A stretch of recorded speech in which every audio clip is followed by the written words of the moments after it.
Sir, વિદ્યાર્થીઓએ વારસો વાંચીને ભૂકા કાઢી નાખ્યા છે.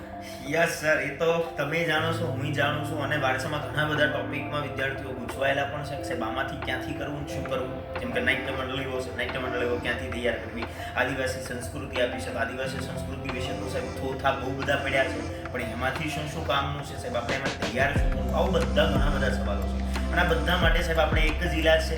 જેમ આપણે બંધારણ, ઇતિહાસ અને વિજ્ઞાન અને ટેકનોલોજીની પોલીસ પ્લાનિંગ ટેસ્ટ પૂર્ણ કરી કે કયા ટોપિકમાંથી કેવા સવાલ છે, આપણે ડેઇલી બેઝિસ ઉપર 30 સવાલો આપીએ છીએ, સાથે સાહેબ એમની ડિટેલ સમજૂતી પણ આપીએ છીએ, એટલે વિદ્યાર્થીઓનું રિવિઝન પણ થતું જાય.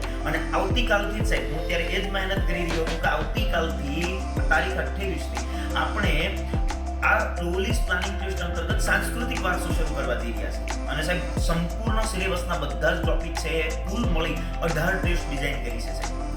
અને આ 18 ટેસ્ટ પૂર્ણ કરી એની ડિટેલ સમજૂતી વાંચે એટલે સાહેબ મસ્ત મજાનું સાંસ્કૃતિક વારસો કમ્પ્લીટ પ્લસ રિવિઝન પણ થઈ જશે.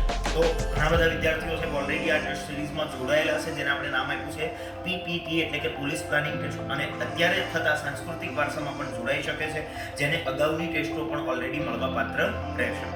Clear sir? Thank you sir. Okay sir.